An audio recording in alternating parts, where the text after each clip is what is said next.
de manifestar a afetividade e viver verdadeiramente a nossa sexualidade. O que nós precisamos aprender com as crianças? E observem, a tradução da Ave Maria usa uma expressão que o Dunga explorou muito bem na sua pregação hoje, na segunda pregação da manhã. Jesus disse que aqueles que não se fizessem como uma criança, ou se assemelhasse a uma criança, não entraria no reino do céu. Assemelhar-se é afeiçoar-se, é ficar com a cara parecida, é fazer-se como uma criança. No que a criança dá de 10-0 em nós? Naquilo que o encardido pega e depois dá de 10-0 nos derrubando, nos pisoteando, nos estragando, nos desfacelando, feito aquela flor. A partir do momento que nós vamos ficando adultos, nós vamos perdendo a capacidade de amar. E vamos perdendo a capacidade de amar, porque não deixamos mais crescer conosco essa criança que o Evangelho nos convida a ser. E como é que nós nos tornamos crianças? Quando nós temos a coragem de manifestar, feito as crianças, as nossas verdadeiras emoções. Meus irmãos, por que 99% dos padres que caíram na vida, caíram? Não foi problema espiritual. Muitos desses padres que caíram, eram homens que rezavam muito. Alguns sabiam a Bíblia de cor. Conheciam a teologia, alguns deles são doutores em teologia. Muitos desses padres caíram, não foi por problema intelectual, eram homens que estudavam muito, tanto que hoje dão aulas em grandes universidades. 99% dos casais que tiveram a desgraça da destruição da sua família, não foi por problema intelectual, não foi por problema financeiro, fosse assim casais ricos não separavam. Não foi por problema sexual. O grande problema que derruba padre, que derruba freira, que derruba pai, que derruba mãe, que derruba jovem, é que nós não temos a capacidade de viver as nossas emoções em Deus. Esse é o grande segredo.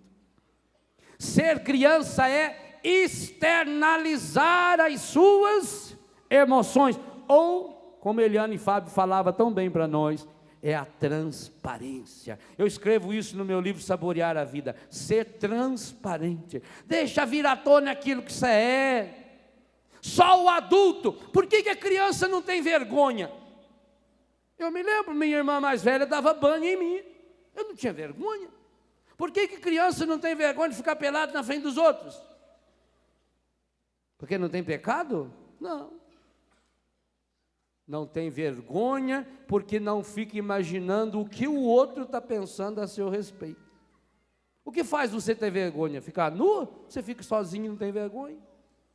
Você tem vergonha porque fica imaginando o que o outro está pensando de mim. O que o outro está pensando a meu respeito? Nós passamos a viver porta fora, nós passamos a viver na máscara, igualzinho Davi. Nossa afetividade, nossa sexualidade é mascarada. Quer prova maior do que isso? Do que a busca desenfreada que hoje existe pelo culto ao físico? Mesmo quando sabe-se que está criando uma pessoa artificial. Meu Deus do céu! Quantas meninas hoje juntam dinheiro durante anos para poder turbinar o seio? E será que o namorado ou o marido não percebe que aquilo depois é de borracha? Podia, inclusive, colocar uma bombinha só para do lado ali. Isso é transformar a mulher pior do que um travesti. Porque o travesti, pelo menos, toma hormônio para poder crescer de dentro para fora. Fulano colocou 300 ml. Ciclano colocou não sei quantos ml. Aliás, os Estados Unidos hoje caiu muito já o número de mulheres que coloca silicone no seio? Porque descobriu-se que a colocação de silicone impede depois os exames de mamografia de mostrar se tem ou não tem células cancerígenas. Por que os meios de comunicação não fazem isso aqui no Brasil? Não faz, porque aqui no Brasil os meios de comunicação estão na mão daqueles que estão a serviço do encardido e que tem a seu favor um bando de gente corrupta, que ensina a mentira como se fosse verdade. Por isso, também não tem coragem de vir a público dizer que a camisinha não funciona, não para impedir a transmissão do vírus do HIV. Não tem coragem. Por quê? Abra a página de Betânia, está lá um texto meu. Quantos textos do professor Felipe Aquino, Dom Estevão Bittencourt. Por que eu nunca recebi lá no site de Betânia uma posição oficial do governo provando que eu estou errado? Por que então não me processaram de ter escrito o livro Viver com HIV, onde eu dou uma outra versão completamente contrária para isso que se prega por aí da AIDS? Então, se o que eu escrevi é irresponsabilidade, eu como um homem dos meios de comunicação, no mínimo eles teriam a obrigação de me processar. Não me processaram porque sabem que eu não estou mentindo.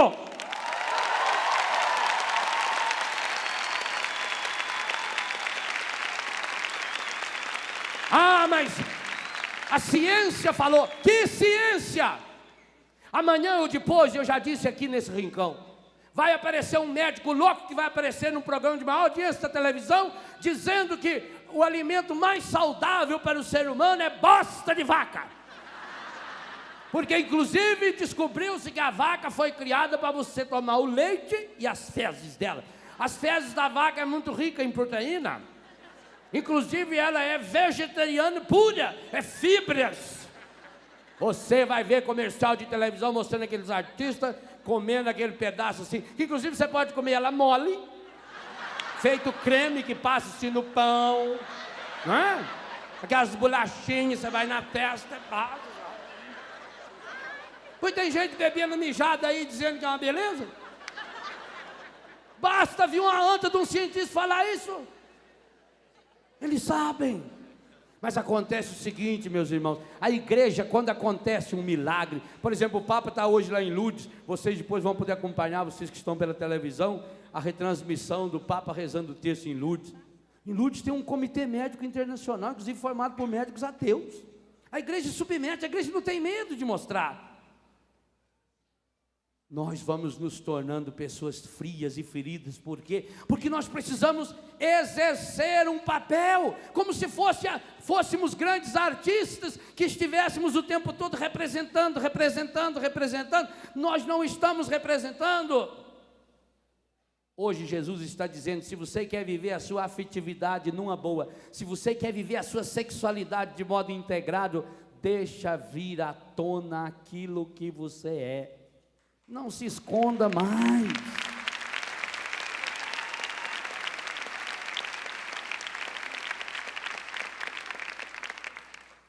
O ser humano precisa descobrir a beleza da inteligência espiritual. Não falam da inteligência emocional? Pois nós precisamos descobrir a inteligência espiritual. E o que é a inteligência espiritual? É viver as minhas emoções no Espírito. Volte no tempo, pessoal mais antigo. Onde é que se viviam as suas emoções antigamente, boas ou ruins? Qual é o lugar onde se manifestavam as emoções? Na igreja. Alguém ficava doente, manda avisar lá para rezar. Ia rezar, fazer novena para sarar. Alguém morria, a presença da igreja estava ali, já dando a unção dos enfermos, rezando na encomendação do corpo. O velório era feito na casa da pessoa, era algo familiar. A morte era um momento de cura, era um momento de fé. As pessoas colocavam luto. A missa de 7º dia, um amigo não faltava na missa de 7º dia. Imagina, eu tenho que ir, foi meu compadre que morreu, eu preciso lá dar um abraço na minha comadre. Ia lá e transmitia essa solidariedade em oração. Por isso que depois não precisava estar indo em centro espírita para ver se o morto baixa lá, manda algum recado, já que não sabe o endereço da própria casa, tem que mandar carta lá, não sei na onde. Mas também as alegrias eram vividas na igreja. Todo ano, quando chegava a festa de São Benedito lá no Biguá, lá acontecia o Biguá Fashion Week. Sim, senhor. Nós desfilava as roupas que mamãe fazia, porque uma das vantagens de ser pobre é que pobre sempre tem família grande. E a vantagem de ter família grande é que sempre morre um entre um ano e outro. E a vantagem de morrer um é que morreu para quem vai a roupa. Vem para nós. Morre um tio, mandava o terno. O terno dele dava para fazer um terninho para mim. Ainda fazia um vestidinho para Zanete ainda. A minha irmã linda que está aqui. Mas aí não fazia. Imagina, ia fazer lá uma calça de casimira azul riscadinho. Ia fazer um vestidinho assim, todo mundo ia olhar e falava, nossa, gêmeo. Porque católico gosta muito de comentar as coisas assim, né? Sapato não, né?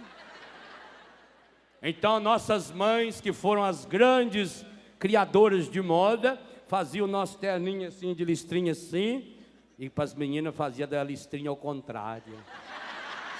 Aí punha que assim um paninho vermelhinho com lacinho, e depois passava aqui um bico, né, de crochê, ficava bonito, era outro vestido. E nós ia na missa no Biguá Fashion Week.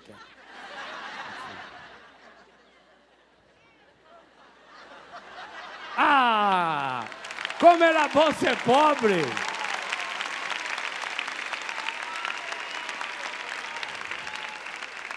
Ali você vivia as suas emoções. Quando tinha o baile da festa, todo mundo ia no baile. Papai não dançava, papai ficava ou tocando pandeiro, ou ficava com o caçulinha no colo. Segurava no dedão e ficava lá. Mas por que então, se não dançava, para que ia no baile? Porque as moças não podiam recusar uma dança. Se chegasse um homem para tirar a moça para dançar, só se ele tivesse bêbado. Senão não podia recusar. Porque era um dizer. Imagine um homem vai tirar uma moça para dançar e ela dá a tábua nele. Recusa. Era uma ofensa? Era a mesma coisa que dizer que aquele homem não sabia respeitar uma moça? Isso era uma vergonha? E imediatamente ia no pai. Fui tirar a sua filha para dançar, não dançou comigo. Não dançou com você? Não dança com mais ninguém. Fica sentado. Sim, senhor. Era assim. Só se tivesse bêbado, tinha direito de negar a dança, né? Senão, não. Pedia licença, dançava. Bonito ver homens casados, mulheres casadas, comadres, compadres, as crianças. A gente gostava de ir embaixo só para comer pão com carne, né? Que eles davam de graça para a gente. E a gente pegava 5, 6, também para catar chiclete. A gente catava chiclete no chão, se juntava. Pobre era bom. Aonde você vivia as suas emoções? Na igreja. Emoção triste na igreja, emoção alegre na igreja. E hoje? Hoje as pessoas não vivem mais as suas emoções. Perdeu-se essa dimensão do afeto. E o Evangelho descreveu 2 vezes o que é afeto. Afeto é pôr a mão. Levar as crianças para Jesus botar a mão.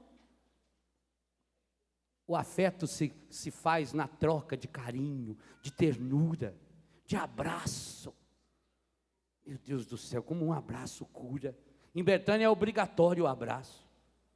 Alguns estranham no começo, a pessoa chega lá bêbada, suja, fedida, e abraça. Quantas vezes já pegamos piolho, que a pessoa chega suja, abraça. Um abraço vale mais do que 1 milhão de palavras. As pessoas hoje não se abraçam mais. E quando se abraça já é com 2ª, 3ª ou 4ª intenções. As pessoas hoje não se tocam mais. A criança ela é livre. Criança abraça o primeiro que aparecer. Por isso que é fácil roubar a criança. Fala, vem com o tio, vem. Ela vai. Por que que, infelizmente, Deus o livre e guarde, esse pecado hediondo da pedofilia? Dunga está chegando de Boston, nos Estados Unidos. A região de Boston fechou há um mês atrás 65 paróquias. Fechou. A diocese pediu falência em consequência da pedofilia. Por que que é fácil levar uma criança para um pecado bárbaro desse? Porque a criança acredita. A criança não tem malícia. A criança vem correndo. Quantas vezes isso acontece comigo e na minha casa? Os meus filhinhos que vêm lá correndo, a gente está sentado, eles vêm correndo, eles batem com as duas mãos em cima dos seus órgãos genitais e ficam ali com a mão e conversando com você. Criança não pensa bobagem, não pensa bobeira, quem pensa é adulto. É a mãe que fala, tira a mão daí que isso é feio. Se é feio, então para que Deus mandou pendurar aqui em mim? Não foi eu que pedi? Olha.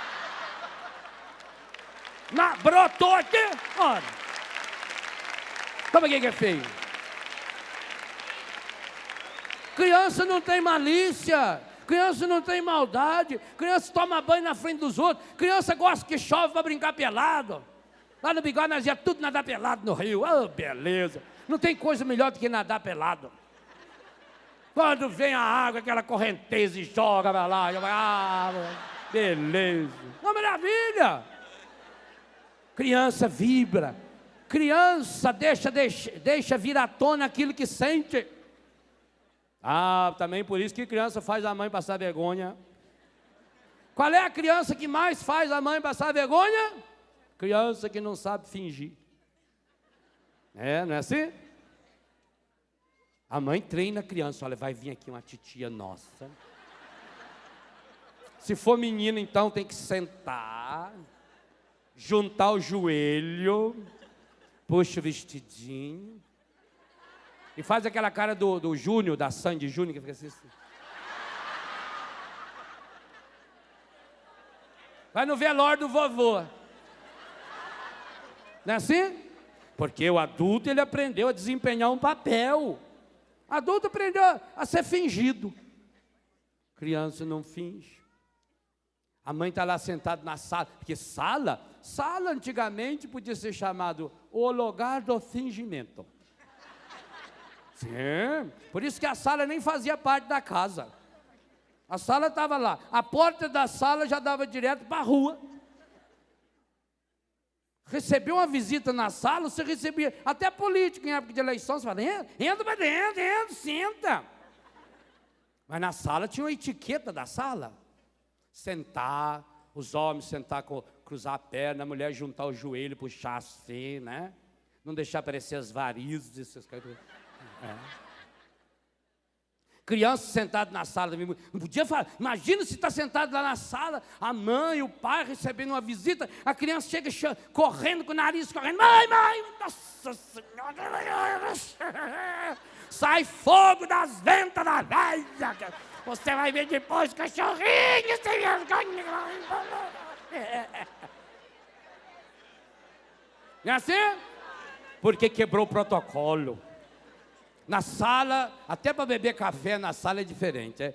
É um café social. Vem na bandeja. Tinha gente que só tinha bandeja para usar na sala quando vinha visitar. Aí vinha bandeja, o café vinha naquele bule chique, combinando assim, já em porcelana, né? Combinando com a xicrinha, com a colherzinha assim, o pirinho, né? Aí você via ali, mas não fazia café ali. O café fazia lá na cozinha, mas não podia nem vir o cheiro do café, era a porta fechada, porque era a sala. Agora, quando a pessoa era íntima, não ficava na sala, ia para a cozinha. Sentava na taipa do fogão, tomava café naquelas canecas velhas, feitas de massa tomate, aquelas latinhas de massa tomate, mandava para o arço, aí tomava café, não precisava nem soprar, beleza, o café no bule, estava lá em cima, todo mundo sentava na taipa do fogão. Uma vez eu apanhei da minha mãe, que foi a Georgina lá em casa, eu era molequinho, ela sentou na taipa do fogão, fiquei olhando para a perna dela, falei, mãe, olha que tanto de comadre que ela tem, mãe. É aquelas varizes, né? Beliscão da Dona Lé. A cozinha era um lugar íntimo. Entrar na cozinha de uma casa era entrar na intimidade. Era onde a pessoa mostrava a sua afetividade, onde a pessoa vivia as suas emoções. Jesus disse que se você não aprender com as crianças, você não vai entrar no céu, porque no céu não entra gente fingida. É por isso que muitos irão para o inferno. Gente, quantos pecadores, amanhã eu vou falar sobre isso amanhã à tarde, quantos pecadores terrivelmente marcados pelo pecado foram trazidos até Jesus. E qual é a palavra que Jesus tinha para esses pecadores? Para uma prostituta pega em flagrante adultério, para o filho pródigo, tinha um abraço, vai e não peca mais. Mas olha no Evangelho, as palavras duras de Jesus para quem? Para os fariseus. E por que Jesus condenou tantos fariseus? Porque Jesus estava dizendo: tirem as máscaras.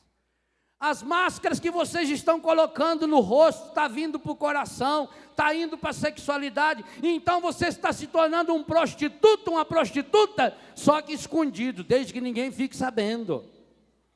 E você começa a cultivar aquilo que não presta, você vai perdendo os relacionamentos, você perde essa espontaneidade de dar esse beijo no pai, esse beijo na mãe, de sentar no colo. Nós vamos perdendo. Filho que não senta no colo do pai, vai sentar no colo de um amigo, vai sentar no colo de gente que não vai saber respeitar. Quanta menina hoje